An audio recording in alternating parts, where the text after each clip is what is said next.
जय जय शंकर हर हर शंकर जय जय शंकर हर हर शंकर जय जय शंकर हर हर शंकर जय जय शंकर. சமூக தனிவாழ்க்கை நெறிகள், தெய்வத்தின் குரல், 3ஆம் பாகம். ஆச்சார விஷயங்கள். ஆச்சாரத்தில் நீக்குப்போக்கு. வர்ண தர்மம், ஆசிரம தர்மம், ஆபத் தர்மம், யாத்ரா தர்மம் என்று வித்தியாசமாக இருப்பதைப் போலவே பிரதேசத்தை பொறுத்தும் கொஞ்சம் கொஞ்சம் வித்தியாசமாக போக சாஸ்திரம் இடம் கொடுத்திருக்கிறது. சீதோஷ்ணத்தில் இருக்கும் வித்தியாசத்துக்கும் ஹிமாலயன் ரீஜனுக்கும் ராஜஸ்தான் பாலைவனத்துக்கும் எத்தனை வித்தியாசம்! இந்த பெரிய தேசத்தில் ஒவ்வொரு பிரதேசத்தில் வெவ்வேறு நூற்றாண்டுகளில் வந்து மோதின அந்நிய தேச கலாச்சாரத்தின் செல்வாக்குக்கு கொஞ்சம் இடம் கொடுத்தும் பிராந்திய ரீதியில் ஆச்சார அனுஷ்டானங்களில் சில வித்தியாசங்கள் ஏற்பட்டிருக்கின்றன. இதை தேசாச்சாரம் என்கிறோம். பேசிக்கான ஒரே சாஸ்திரம்தான் என்றாலும் சில விஷயங்களில் பிரதேச ஆச்சாரங்கள் என்று மாறுபட்டு அங்கங்கே இருக்கின்றன. அங்கங்கே உள்ளவர்களில் பரமசிஷ்டர்களும் அந்த ரீஜனல் ஆச்சாரப்படித்தான் செய்கிறார்கள். புருஷர்கள் எல்லாருக்கும் தேசம் பூராவும் பஞ்சகச்சம்தான். பெங்காலி பாபு அதை சொருகாமல் அப்படியே விட்டாலும் இது ஒரு சின்ன டிஃபரன்ஸ் தான். ஆனால் ஸ்திரீகளை பார்த்தால் நம் ஊரிலேயே ஐயருக்கும் ஐயங்காருக்கும் கட்டு வித்தியாசம். கன்னட தேசத்தில் ஒரு மாதிரி, மகாராஷ்டிரத்தில் வேறே ஒரு தினிசு. இதில் எல்லாமே கச்சம் உண்டு. வடக்கேயோ ஸ்திரீகள் உடுத்துவதில் கச்சம் போடுவதில்லை. அங்கே குஜராத், யூபி, காஷ்மீர், பெங்கால் ஒவ்வொன்றிலும் ஸ்திரீகளுக்கு வெவ்வேறு கட்டு இருக்கிறது.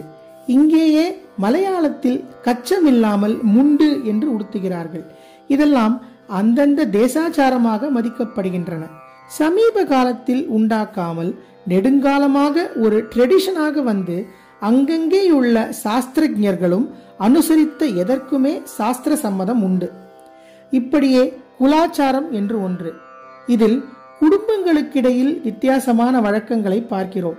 சாதாரணமாக ஒரு கல்யாணத்தில் இது நன்றாக தெரியும்.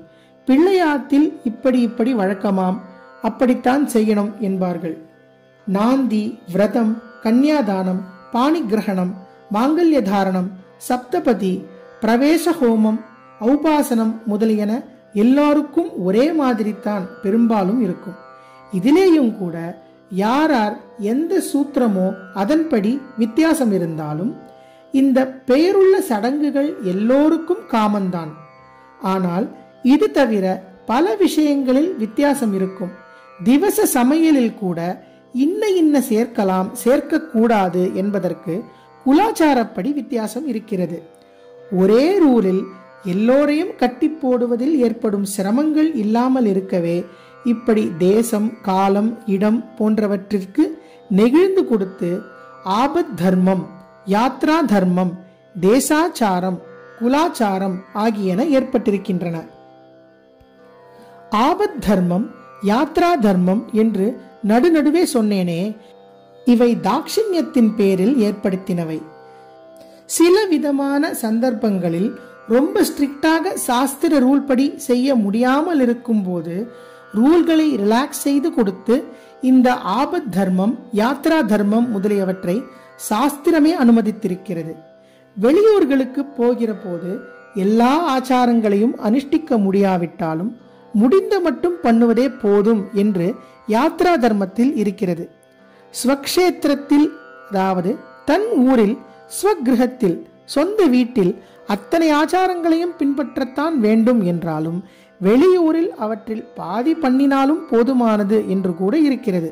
செங்கல்பட்டில் வீடு, மெட்ராஸில் ஆபீஸ், இல்லாவிட்டால் எப்போதும் டூரில் போகிற வேலை என்று இருக்கும் இக்காலத்தில் இம்மாதிரி லீனியன்ட் ரூல்களை சொல்வதற்கே பயமாக இருக்கிறது.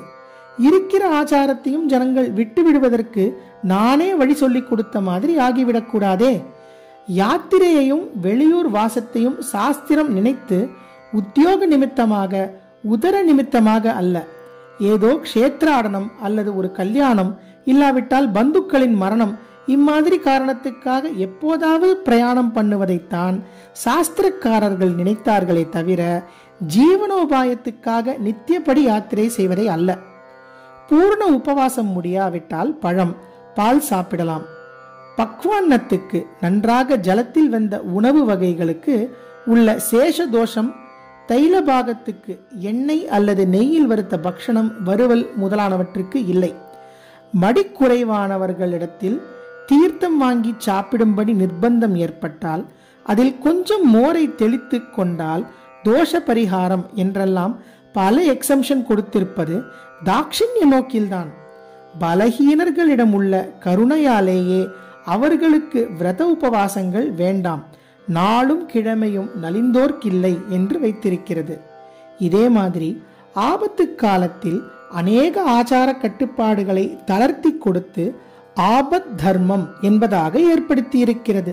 அப்போதும் கூட எங்கே அடியோடு முடியவில்லையோ அங்கேதான் ஆச்சாரத்தை தளர்த்தலாம். முடிந்த இடத்தில் பின்பற்றத்தான் வேண்டும்.